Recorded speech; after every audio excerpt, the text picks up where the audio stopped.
मुंबईच्या महापौर किशोरी पेडणेकर यांनी आता माहिती दिली की आता त्या स्वतः त्या सगळ्या संदर्भातली माहिती जी आहे ती घेत आहेत। मात्र आपण थेट जाऊयात अधिक माहितीसाठी आमचे प्रतिनिधी दिनेश दुखंडे यांच्याकडे। दिनेश, आताच पोलीस अधिकाऱ्यांनी असं म्हटलं की 40% भाग कोसळला आणि जवळपास 20 जण तर या ढिगाऱ्याखाली अडकले असावे।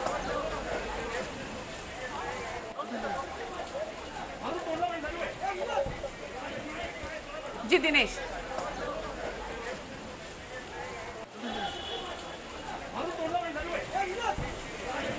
फोर्ट परिसरातील भानुशाली इमारतीचा 40% भाग जो आहे तो कोसळलेला आहे आणि या ढिगाऱ्याखाली 20 जण अडकल्याची शक्यता इथे वर्तवण्यात आली आहे। मगाशी एका पोलीस अधिकाऱ्यांनी या संदर्भातली माहिती दिली आणि त्यामध्ये 20 जण तर या ढिगाऱ्याखाली अडकण्याची भीती त्यांनी व्यक्त केली आहे। सध्या रेस्क्यू ऑपरेशन या ठिकाणी सुरू आहे, जेसीबी या ठिकाणी आणण्यात आलेला आहे आणि त्याद्वारे हा ढिगारा जो आहे तो उपसण्याचं काम सुरू झालेलं आहे। इमारत खूप जुनी होती, या इमारतीला नोटीस देखील बजावण्यात आली होती। या 5 मजली असलेल्या या इमारतीच्या अर्ध्या भागामध्ये अजूनही काही लोक राहत आहेत। अजूनही ही इमारत जी आहे ती आता कुठे रिकामी करण्यात आलेली आहे। तसंच या ढिगारा उपसण्याचं काम सध्या युद्ध पातळीवर या ठिकाणी सुरू आहे। थेट जाऊयात आमचे प्रतिनिधी राहुल जोरी यांच्याकडे। राहुल, आता नेमकी काय दृश्य दिसत आहेत, काय अपडेट आहे या संदर्भात? निखिला, स्थानिक उपायुक्त पोलीस उपायुक्त संग्रामसिंग निशानदार यांनी जी माहिती दिली आहे, एकंदरीत भानुशाली इमारतीचा 40% भाग, जवळपास एक कोपरा संपूर्णपणे ढासळलेला आहे। 5ही मजली संपूर्णपणे ढासळण्यात आलेले आहेत। 2 जणांना यामधून सुखरूप बाहेर काढण्यात असल्याची माहिती दिली आहे। मात्र सगळ्यात गंभीर जी गोष्ट आहे त्यांनी सांगितली ती 20 जण या मलब्याखाली अडकण्याची शक्यता वर्तवण्यात आलेली आहे। कारण आपल्या सगळ्यांना माहिती आहे, लॉकडाऊन सुरू आहे, बरीच लोक आपापल्या घरात असतात। एकंदरीत आजचा दिवसभराचा पाऊस आणि त्यामधलं लॉकडाऊन यामुळे अनेक लोक आपापल्या घरात असण्याची शक्यता होती। सध्याची प्राथमिक माहिती मिळते त्यामध्ये 20 लोक या मलब्याखाली असण्याची शक्यता जी आहे, भीती जी आहे ती वर्तवण्यात येते। 2 जणांना सुखरूप बाहेर काढण्यात आले, त्यांना हॉस्पिटलमध्ये देखील नेण्यात आले। आता जी सगळ्यात मोठं रेस्क्यू ऑपरेशन जे आहे, अर्थातच मलबा लवकरात लवकर बाजूला सारणं आणि त्यामधून कॅज्युलिटी न होता, कुठलंही नुकसान न होता त्यांना बाहेर काढणे ही प्रायोरिटी आहे। एकंदरीत परिस्थिती बघितली तर 40% आपण अजूनही बघतोय की इमारतीचा एक जो भाग आहे, एक जो कोपरा आहे तो संपूर्णपणे ढासळला आहे। तर दुसऱ्या बाजूला अनेक स्थानिक जे रहिवासी आहेत त्या इमारतीमध्ये अनेक देखील लोक आहेत। साधारण 5 मजली इमारत, एका कोपऱ्याला जर म्हणलं तर कमीत कमी 6 ते 8 कुटुंब या कोपऱ्याच्या इमारतीमध्ये राहत होते। मधल्या भागात देखील काही लोक असण्याची शक्यता आहे, पण मलबा लवकरात लवकर काढल्यानंतर नेमकं यामध्ये काय लोक अडकण्याची शक्यता याबद्दल प्रयत्न केले जात आहेत। मात्र स्थानिक पोलीस उपायुक्त संग्रामसिंग निशानदार यांनी जी माहिती दिली आहे ती खूप महत्वाची आहे। 20 जण मलब्याखाली दबण्याची भीती सध्या वर्तवण्यात येते। निखिला,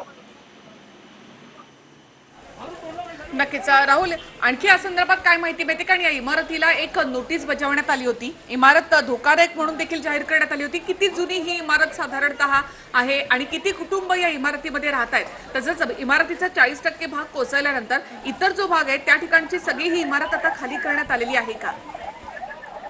निखिला, संपूर्ण इमारतचा परिसर जर बघितला तर अतिशय जुन्या या सगळ्या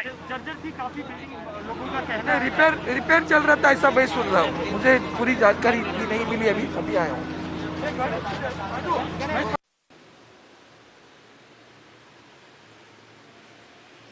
जी राहुल, 6 ते 8 कुटुंब या सगळ्या इमारतीमध्ये जो मलबा कोसळलेला आहे त्यामध्ये राहत होतो आणि सगळ्या परिस्थितीमध्ये साधारण 6 ते 8 जणांचं कुटुंब या मलब्याखाली असण्याची शक्यता जी आहे, भीती जी आहे ती वर्तवण्यात येते।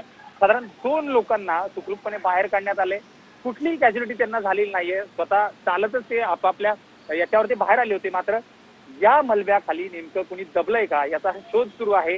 एकंदरीत परिस्थिती बघितली तर अँब्युलन्स पोहोचलेल्या आहेत, पोलीस प्रशासन पोहोचलंय। सर्वात महत्वाचं म्हणजे अग्निशमन दल जे रेस्क्यू टीम मध्ये कायम पुढे असतं, ही सगळी टीम देखील पोहोचलेली आहे। त्यामुळं येत्या काळामध्ये लवकरात लवकर बचाव कार्य पार पाडण्यावर अग्निशमन दल लक्ष देत आहे। एकंदरीत 20 जण, प्राथमिक माहितीनुसार ही माहिती कळते, पण नक्कीच या इमारतीला महापालिकेनं नोटीस दिली होती, त्यानंतर ही इमारत कोसळली आहे। त्यामुळे ही इमारत नोटीस दिल्यानंतर देखील रहिवासी कशा पद्धतीने राहत होते, महापालिकेने योग्य ती कारवाई यामध्ये केली नाही का, हे नक्कीच नंतरचे प्रश्न आहेत। मात्र सध्या या सगळ्या बाजूला ठेवत सर्वाधिक लक्ष जे आहे ते अर्थातच बचाव कार्यावर प्रत्येक दलानं लक्ष केंद्रित केलंय। निखिला, नक्कीच जे नक्कीच राहू, तुम्ही अधिक माहिती घ्या. मी पुन्हा एकदा तुमच्याकडे येते. थेट जाऊयात. दिनेश दुखंडे आमचे प्रतिनिधी आपल्या सोबत आहेत. दिनेश, आता काय नेमकी दृश्य तुमच्या समोर दिसत आहेत आणि अजूनही म्हणजे ढिगारा उपोषणाचं काम सुरू आहे. पोलीस म्हणतात 20 ते 30 जण अडकल्याची भीती त्यांनी व्यक्त केलेली आहे. काय माहिती मिळते?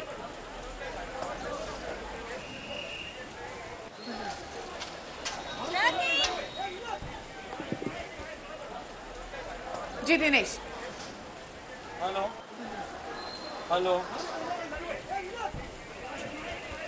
हॅलो थेट दृश्य आपण या ठिकाणी पाहतोय आणि सध्या इथे ढिगारा उपोषणाचं काम जे आहे ते सुरू आहे. अग्निशमन दलाच्या गाड्या या ठिकाणी पोहोचलेत आणि जेसीबीच्या सहाय्यानं सध्या हा ढिगारा उपोषणाचं काम सुरू आहे. ही रहिवासी इमारत होती. काही लोक इथे राहत देखील होते आणि त्यामुळे या ढिगाऱ्याखाली अनेक जण अडकल्याची भीती व्यक्त केली जाते. पोलिसांकडून 20 ते 30 जण या खाली अडकले असावेत अशी एक शक्यता व्यक्त करण्यात आली आहे. इमारतीचा 40% भाग जो आहे तो कोसळलेला आहे. इमारत अत्यंत जुनी होती. पुन्हा एकदा थेट जाऊयात आमचे प्रतिनिधी दिनेश दुखंडे यांच्याकडे. जी दिनेश, काय माहिती? निखिला, मी आता जी इमारत कोसळलेली आहे म्हणजे 40% भाग ज्या भानुशाली इमारतीचा कोसळलेला आहे त्याची थेट दृश्य समोरच्या इमारतीतून TV9 मराठीच्या दर्शकांना दाखवतो आहे. ही थेट दृश्य आहेत की किती मोठा ढिगारा कोसळलेला आहे. ग्राउंड प्लस 5चं हे स्ट्रक्चर आहे. जुनी इमारत आहे आणि किती मोठा हा ढिगारा आता सध्या उपसण्याचं काम सुरू आहे. साधारण 10 ते 20 नागरिक कदाचित अडकले असू शकतात आतमध्ये असा प्राथमिक अंदाज आहे. पण ही जी घटना घडली, दुर्घटना घडलेली आहे त्यावेळेस प्रत्यक्षदर्शी जे आहेत त्यांच्याशी आपण बोलण्याचा प्रयत्न करणार आहोत. सर, बताएंगे की कैसे हुआ? आपका नाम? मेरा नाम अभिषेक दुबे है. मराठी बोलू शकता आपण? मला माहिती द्याल ना की नेमकं, कारण या समोरच्याच बिल्डिंग मध्ये तुम्ही राहतात. मी इथे काम करत होता. खालीवरून बोमाबोम झाले की आपलं स्लॅब पडला तर मी विंडो ओपन करून बघायला गेलो तर फक्त 3 सेकंडमध्ये पूर्ण बिल्डिंग कोलॅप्स झालं. 3 सेकंडमध्ये पुरं बिल्डिंग आणि त्याचे ते डस्ट वगैरे आहेत ते बघून मी घाबरून विंडो सगळं शट केलं आणि घरी गेलो. मला सांगा की किती जुनी इमारत आहे ही? रिपेअरिंगसाठी मिळालेली होती, त्यामुळे त्याचं कामही सुरू होतं. त्यालाही कुठेतरी सावध वाटत होतं. काही लोकांना तरी खाली गेलो होतं असं ऐकतोय मी दुपारी. पण आता दिसतंय की त्या ढिगाऱ्याच्या खाली कुठेतरी सापडलेला दिसते. आता साधारण एक लाईट दिसतोय तिथे बघा, साधारण एखादी एक बॉडी दिसते आता.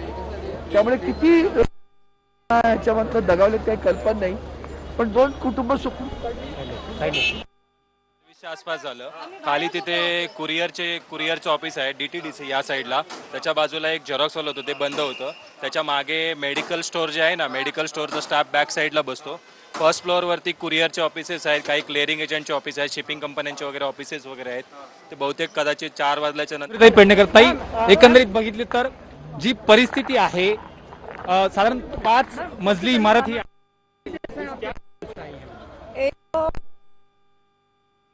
ग्राउंड प्लस 5 थी.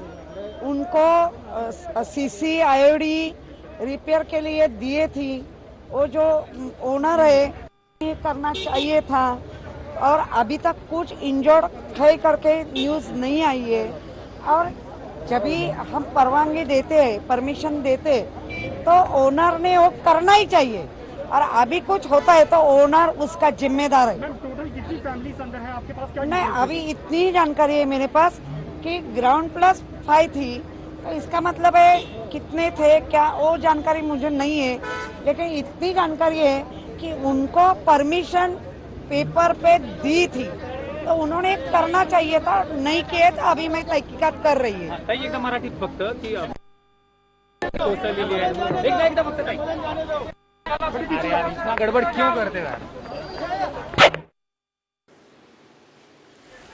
मुंबईच्या महापौर किशोरी पेडणेकर अर्थात जबाबदार असलेल्यांवर कारवाई करणार असं किशोरी पेडणेकर यांनी म्हटलेलं आहे. तसंच या इमारतीला नोटीस बजावण्यात आली होती, मात्र इमारत खाली करण्यात आली नाही. याला 40 जण, कारण बघा छोटे छोटे रूम आहेत. एका माळ्यावर साधारण 6 ते 7 रूम, 9 रूम आहेत आणि 9 रूम आहेत आणि पूर्ण बघा 6 ते 7 माळ्याची बिल्डिंग आहे. 6 माळ्याची बिल्डिंग आहे. मग साधारणतः 40 ते 50 रूम असतील. तर 40 ते 50 म्हणजे ऑन अँड ॲव्हरेज जरी पकडले 2-2 माणसं पकडली तरी किती होतील ते बघा. आपण बघू शकतो सध्या आपण घटनास्थळी आहोत. ही जी दुर्घटना घडलेली आहे ढिगारा उपसण्याचं काम सुरू आहे. सध्या युद्ध पातळीवर सगळ्या यंत्रणा राबत आहेत. एकतर कोरोनाचा प्रादुर्भाव आहे आणि त्यात सोशल डिस्टन्सिंग राखण्याचंही भान आहे, पण ही खूप मोठी दुर्घटना आहे. अनेक नागरिक या ढिगाऱ्याखाली आतमध्ये अडकलेले असू शकतात. प्राथमिक अंदाज आहे 20 जण या ढिगाऱ्याखाली अडकले असावेत. कदाचित काही लहान मुलंही असू शकतील. ग्राउंड+5 असं हे स्ट्रक्चर आहे आणि ते पत्त्याच्या बंगल्यासारखं किंवा पत्त्याच्या इमारतीसारखं जसं कोसळते तशी ही बिल्डिंग कोसळलेली आहे. जुनी इमारत आहे. अत्यंत वाईट अशी परिस्थिती होती या बिल्डिंगची. म्हणजेच धोकादायक जाहीर केलं होतं की नाही अजून महापालिकेकडून तपशील येणं बाकी आहे, पण मोडकळीस आलेली ही इमारत आहे. आपण या इमारतीच्या बाजूचा पण भाग बघू शकतो की पूर्णपणे हा मोडकळीस आलेला आहे आणि साधारण 4:30च्या सुमारास पहिला या इमारतीचा एक स्लॅब कोसळला.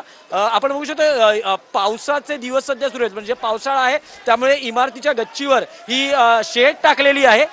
सब निकालने का काम चालू है. ओके, अभी तक ये 2 आदमी लोग निकाले हुए हैं, बाकी लोगों का ये कंफर्म अभी कितने मालूम नहीं.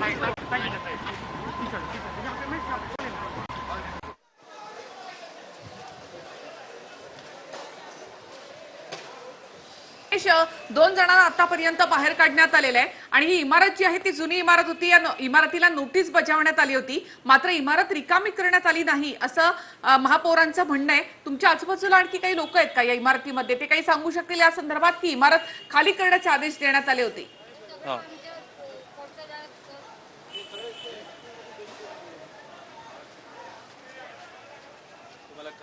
नाही, टेरेस आहे का? टेरेस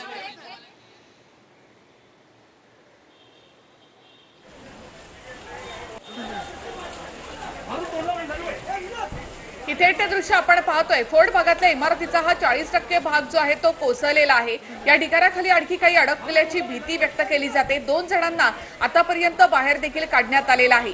मात्र या इमारतीमध्ये म्हणजे पहिल्या याच्या ग्राउंड फ्लोअरला इथे मेडिकल आणि काही दुकानं देखील होती. फर्स्ट फ्लोअरला इथे कुरिअरचं एक ऑफिस होतं. काही ऑफिसेस पहिल्या मजल्यावर होती आणि बाकीच्या मजल्यांवर साधारणतः लोक राहत होते. 40 ते 50 रूम या ठिकाणी असाव्यात अशी एक शक्यता आहे आणि या सगळ्या रूम मध्ये सध्या कुटुंब राहत होती. लॉकडाऊन सुरू आहे आणि आज मुंबईमध्ये पाऊस देखील सुरू आहे आणि त्यामुळे सगळं कुटुंब ही आपल्या घरामध्येच होती आणि त्यामुळे ही इमारतीचा काही भाग कोसळल्यानंतर यामध्ये आता किती जण अडकलेले आहेत याची माहिती घेण्याचा देखील प्रयत्न केला जातोय. 2 जणांना बाहेर काढण्यात आलंय, मात्र अजूनही 20 जण तरी या ढिगाऱ्याखाली अडकल्याची भीती व्यक्त केली जाते. 4:45च्या सुमारास साधारणतः ही इमारत जी आहे ती कोसळली आहे. अग्निशमन दलाकडे 4:45 वाजता या संदर्भातला कॉल केला होता. त्यानंतर अग्निशमन दलाच्या गाड्या इथे पोहोचल्या आणि तात्काळ तरी इथे काम सुरू केलेलं आहे. जेसीबीच्या सहाय्यानं सध्या इथे ढिगारा उपसण्याचं काम सुरू करण्यात आलेलं आहे. आतापर्यंत फक्त 2 जणांना बाहेर काढण्यात यश आलेलं आहे. मात्र इमारत खूप जुनी होती. ढिगारा या ठिकाणी आपण पाहतोय. तसंच इमारतीची एकूण जर स्ट्रक्चर पाहिलं, एकूण अवस्था जर पाहिली तर इमारत किती जर्जर झालेली आहे ते देखील आपण पाहतोय. फोर्ट भागातली ही इमारत आणि त्यामुळे फोर्ट भागातल्या बऱ्याचशा इमारती ज्या आहेत त्या जुन्या मोडकळीस आलेल्या अशा या इमारती आहेत आणि बीएमसीनं या बिल्डिंगला नोटीस बजावलेली होती अशी माहिती महापौरांनी दिली आहे. तसंच जे कोणी यावर जबाबदार असतील त्यांच्यावर कारवाई केली जाईल असंही त्यांनी म्हटलं. या इमारतीला रिकामी करण्याची नोटीस देण्यात आली होती, मात्र पावसाळा सुरू होऊन सुद्धा इमारत रिकामी करण्यात आली नाही. मात्र ही काही मुंबईतली पहिलीच घटना नाही, तर प्रत्येक पावसाळ्यामध्ये अशा प्रकारे मुंबईतल्या इमारती कोसळण्याच्या घटना या घडत असतात. ज्या 50 ते 100 वर्ष जुन्या इमारती आहेत त्यांचे काही भाग कोसळणं किंवा मग पूर्ण इमारती कोसळणं अशा अनेक घटना आतापर्यंत मुंबईमध्ये झालेल्या आहेत. त्यानंतर धोकादायक इमारतींचा प्रश्न वारंवार ऐरणीवर येत असतो. आता सध्या महापौर या ठिकाणी पोहोचलेत आणि त्या माहिती घेण्याचा प्रयत्न करतायत. मात्र एकूणच कोरोनाचा कहर सुरू असल्यामुळे सुद्धा पावसाळ्यामध्ये ज्या इमारती रिकाम्या केल्या जात आहेत तर त्याकडे दुर्लक्ष झालंय का असा सवाल देखील केला जातोय. थेट दृश्य आपण पाहतोय. आत्ताची ही दृश्य आहेत. सध्या अग्निशमन दलाकडून ढिगारा उपसण्याचं काम सुरू आहे. मुंबईमध्ये पाऊस सुरू आहे आणि पावसामुळे सुद्धा ढिगारा उपसण्यामध्ये अडचणी येत आहेत.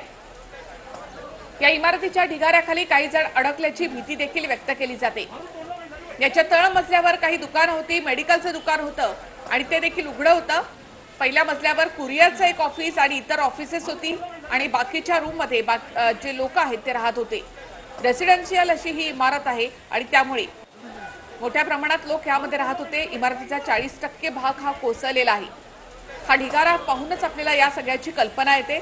सध्या ढिगारा उपसण्याचं काम सुरू आहे। जेवढ्या लवकर हा ढिगारा उपसला जाईल तेवढ्या लवकर या ढिगाऱ्याखाली कोणी अडकलेत का त्यांना बाहेर काढणं हे सोपं जाणार आहे आणि त्यामुळेच तातडीची पावलं जी आहेत ती इथे उचलली जात आहेत। युद्ध पातळीवर काम सध्या सुरू आहे। दोनही दृश्य आपण या ठिकाणी पाहतोय।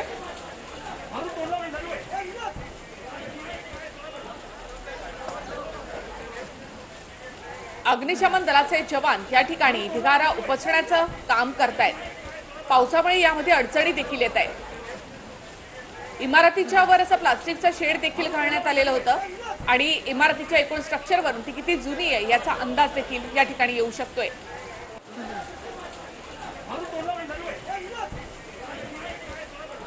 दाटीवाटीचा असलेला हा एकूणच परिसर,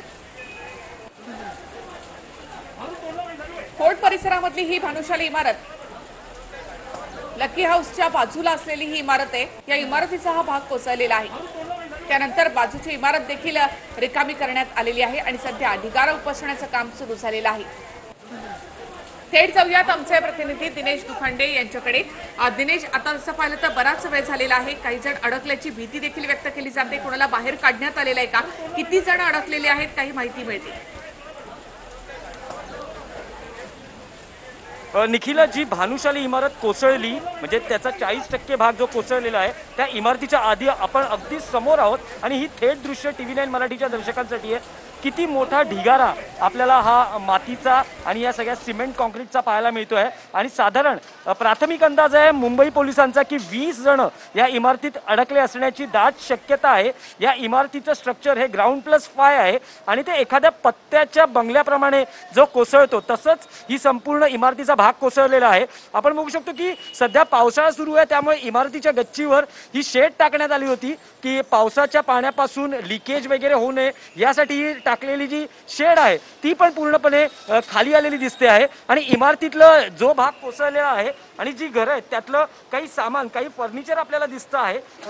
ही इमारत कोसळली तेव्हा थोडासा अंदाज होता कारण एक स्लॅब पहिला कोसळला 4:30च्या सुमारास, संध्याकाळी 4:30च्या सुमारास ही घटना घडलेली आहे आणि ही खूप मोठी दुर्घटना आहे। दक्षिण मुंबईतली ही मोडकळीस आलेली इमारत आपल्याला दिसते आहे। आता महापालिका या संपूर्ण इमारतीचं स्ट्रक्चरल ऑडिट वगैरे वगैरे या सगळ्या घोषणा किंवा बाकी सगळ्या कारवाया होतील, पण त्यात आता नाहक काही नागरिकांचा जीव जातो आहे का किंवा त्यांना किती मोठं नुकसान आहे ते आपल्याला काही वेळातच कळू शकेल। पण सध्या सगळ्या यंत्रणा, महापालिका, अग्निशमन दल, पोलीस या घटनास्थळी दाखल झालेले आहेत आणि ही थेट दृश्य, हा ढिगारा उपसण्याची थेट दृश्य आपण बघू शकतोय। NDRFची टीम पण आहे, मुंबई महापालिकेची टीम आहे, अग्निशमन दल आहे आणि खूप वेळ लागू शकतो हा ढिगारा उपसण्यासाठी, पण JCB असेल किंवा ज्या अन्य ज्या यंत्रणा आहेत त्या इथे आलेल्या आहेत आणि ढिगारा उपसण्याचं काम सुरू आहे। अत्यंत काळजीपूर्वक हे काम करावं लागणार आहे कारण अनेक नागरिक किंवा लहान मुलं या ढिगाऱ्याखाली दबले गेल्याची शक्यता आहे। आपल्याला जी माहिती मिळाली, काही प्रत्यक्षदर्शी आपल्याबरोबर होते, त्यांनी जी माहिती दिली, या इमारतीत ग्राउंड फ्लोअरला काही दुकानं आहेत, फर्स्ट आणि सेकंड फ्लोअरला काही कार्यालयं होती आणि सध्या कोरोनाचा प्रादुर्भाव असल्यामुळे कदाचित ही ऑफिसेस किंवा ही दुकानं लवकर बंद झाली असावीत, पण आता नेमका अंदाज येत नाही। परत रहिवाशी इमारतही आहे, दुसऱ्या मजल्यापासून रहिवाशी कुटुंब आपल्याला दिसू शकतात। ही फ्रीज दिसतो आहे आपल्याला एका घरामध्ये किंवा दुसऱ्या घरामध्ये आपल्याला ती पाण्याची टाकी दिसते आहे, वरचा पोटमाळा दिसतो आहे, काही फर्निचर आहे। अगदी पत्त्यासारखी ही इमारत कोसळलेली आहे। पावसामध्ये अशा घटना आपल्याला अनेकदा मुंबईमध्ये पाहायला मिळतात, अनेकदा मग स्ट्रक्चरल ऑडिटच्या घोषणा होतात, पण नेमकं काय हे नित्याच झालेलं आहे। जसं पावसाळ्यात सगळीकडे पाणी साचतं तसंच इमारती कोसळणं किंवा अन्य दुर्घटना होणं हे आता नित्याच झालेलं आहे आणि शेवटी आता ही जबाबदारी कोणाची आहे? हे नागरिक, त्यांना काही नोटीस बजावली होती का? ही इमारत मोडकळीस आलेली आहे, त्यांनी त्यांची ही इमारत सोडावी, त्या बाबतीतली काही कार्यवाही झाली किंवा नागरिकांकडून काही प्रतिसाद नव्हता का? नेमकं काय झालं आहे हे थोड्या वेळात कळू शकेल, पण आता सध्या लोकांचा जीव वाचवणं, जे कोणी या ढिगाऱ्याखाली दबले गेले असतील त्यांचा जीव वाचवणं यासाठी प्राधान्य दिलं जात आहे। ही सध्याची थेट दृश्य आपण TV9 मराठीवर दर्शकांना दाखवतो आहोत। घटनास्थळापासून आपलं लाईव्ह रिपोर्टिंग सुरू आहे। आपण बघू शकतो की आमचे प्रतिनिधी राहुल जोरी यांच्याकडे। राहुल, म्हाडाकडून ही इमारत इमारत घेण्यात आलेली होती आणि या इमारतीचं दुरुस्तीचं काम देखील सुरू आहे असं कळतं. काय माहिती या संदर्भात मिळते? 2 जण जे आहेत त्यांना बाहेर काढण्यात आलंय आणि त्यांना जखमी झाल्यामुळे हॉस्पिटलमध्ये ऍडमिट देखील करण्यात आलेलं आहे. आणखी कोणाला बाहेर काढण्यात आलंय? किती जण अडकलेत? काय माहिती मिळते? निखिला, अगदी समोरची जी ताजी दृश्य जी TV9 वर दिसत आहेत ती अगदी ज्या इमारतीच्या कोपरा ढासळलेला आहे त्याच्या दुसऱ्या बाजूला जेवढे काही लोक आहेत त्यांना बाहेर काढण्यासाठी एका ग्रिलमध्ये, म्हणजे एका कुटुंबाच्या ग्रिलमध्ये ही सगळी लोक एकत्र येऊन थांबलेली आहेत. कदाचित या ग्रिलचं जे ग्रिल आहेत त्या गॅस कटरद्वारे कापण्यात आणि तिथून सगळ्यांना बाहेर काढण्यासाठी प्रयत्न सुरू आहेत. दुसऱ्या बाजूनं बाहेर पडायला कुठलाही रस्ता नाहीये. संपूर्णपणे एका बाजूला ही सगळी लोक आहेत आणि त्यांना बाहेर काढण्यासाठी महापालिकेकडून प्रयत्न केले जात आहेत. अग्निशमक दल, रेस्क्यू टीम यासाठी प्रयत्न करते. आपण बघतोय की जो रेस्क्यू टीम जी आहे एकाच गॅलरीत बरीच लोक येऊन थांबलेली आहेत. दुसऱ्या बाजूनं बाहेर पडायला कुठलाही पर्याय नाहीये. त्यामुळं गॅस कटरच्या सहाय्यानं इथल्या ग्रिल कापूनच त्यांना बाहेर काढण्यासाठी हा प्रयत्न केला जातोय. काही वेळापूर्वी 2 जणांना जखमी अवस्थेत या ठिकाणी बाहेर काढण्यात आले. एकूण 4 जणांना आतापर्यंत बाहेर काढण्यात आले. 2 जण सुखरूपपणे बाहेर आलेत तर 2 जण जखमी अवस्थेमध्ये बाहेर काढण्यात आले. जवळच्या हॉस्पिटल्समध्ये त्यांना दाखल करण्यात येत आहे. एकंदरीत जी माहिती आता मिळते, काही वेळापूर्वीच महापौर किशोरीताई पेडणेकर यांच्याशी ज्यावेळी TV9 संवाद साधला त्यांनी स्पष्टपणे सांगितलंय की या इमारतीला नोटीस बजावण्यात आली होती. या इमारतीकडून दुरुस्तीसाठी त्याचा जो ओनर आहे त्याला देखील सूचना करण्यात आल्या होत्या, नोटीस करण्यात आल्या होत्या. त्यामुळे झालेली घटना याला संपूर्णपणे हा ओनर जबाबदार आहे. त्याच्यावर 100% शक्य ती कारवाई केली जाईल असं देखील किशोर त्यांनी स्पष्टपणे सांगितलंय.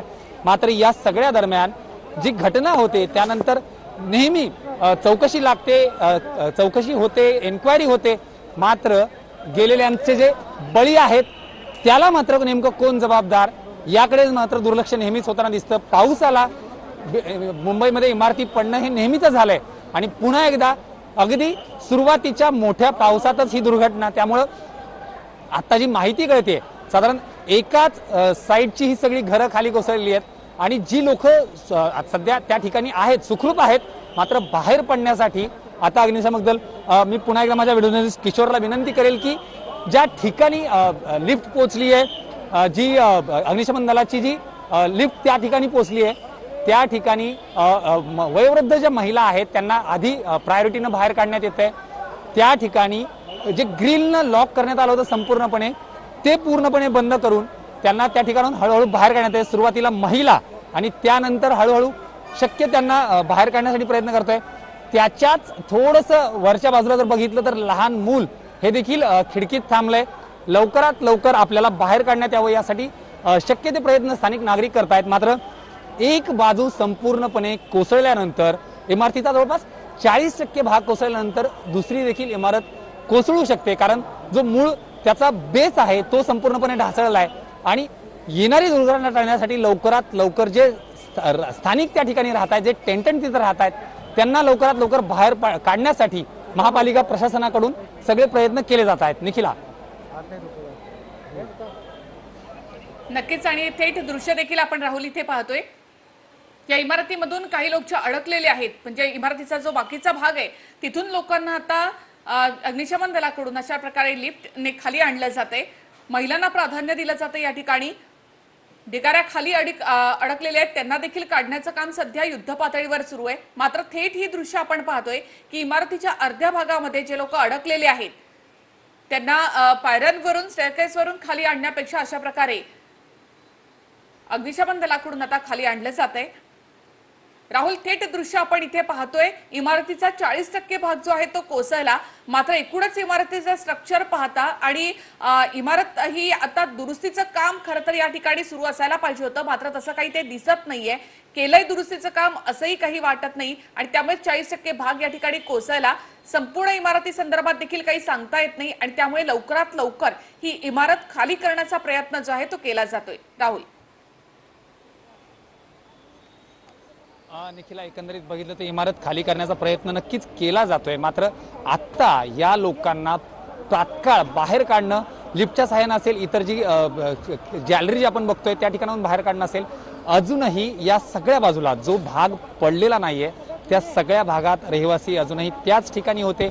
त्यांना प्रायोरिटीवर बाहेर काढणं ही सगळ्यात मोठी जबाबदारी होती आणि ती आता अग्निशमक दल पार पाडताना दिसते। सर्वात आधी वयोवृद्ध लोक जे असतील त्यांना बाहेर काढण्यात, महिलांना ती प्रायोरिटी देण्यात आली आहे। तर दुसऱ्या बाजूला आपण बघतोय की अजूनही गॅलरीत अनेक लोक या ठिकाणी वाढवून आपल्यासोबत किशोरीताई ह्या देखील काही वेळातच दाखल होतील, कारण ज्या पद्धतीनं महापौर यांनी सांगितलंय की स्पष्टपणे सूचना देण्यात आल्या होत्या, टेंटनला याबद्दल सूचना देण्यात आल्या होत्या आणि दुरुस्तीबद्दल देखील स्पष्ट सूचना देण्यात आल्या होत्या, पण त्यानंतर देखील ही दुर्घटना होते। त्यामुळं आता नेमकं याला जबाबदार कोण याचा शोध मात्र नक्कीच होईल। मात्र सर्वात आधी जी सगळ्यात मोठी गोष्ट आता करते अग्निशमन दल असेल, पोलीस प्रशासन असेल, महापालिका प्रशासन असेल, सर्वात लवकरात लवकर जी मलब्याखाली कुणी अडकलं आहे का याचा शोध घेणं आणि ज्या इमारतीचा भाग सध्या उभा आहे त्यातील लोकांना लवकरात लवकर बाहेर काढणं, या दोन गोष्टीवर सगळ्यात मोठं काम सुरू आहे। दुसऱ्या बाजूला 4 जणांना आतापर्यंत यामधून बाहेर काढण्यात आले, अजूनही कुठलीही जीवितहानी स्पष्ट झालेली नाहीये। मात्र सध्याची परिस्थिती बघितली तर मलबा जो आहे 5 मजली इमारतीचा मलबा जो पूर्णपणे पडलाय, यामध्ये अनेक लोक दबलं असण्याची शक्यता देखील आहे।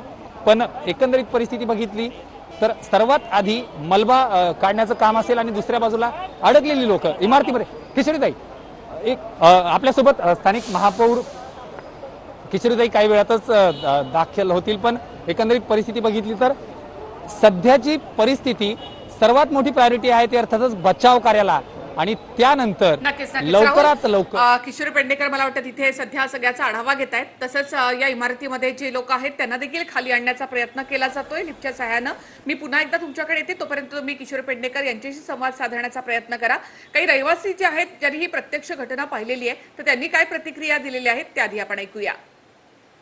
मी इथे काम करत होता, खालीवरून बोमाबोम झाले की आपलं स्लॅब पडला, तर मी विंडो ओपन करून बघायला गेलो तर फक्त 3 सेकंडमध्ये पूर्ण बिल्डिंग कोलॅप्स झालं।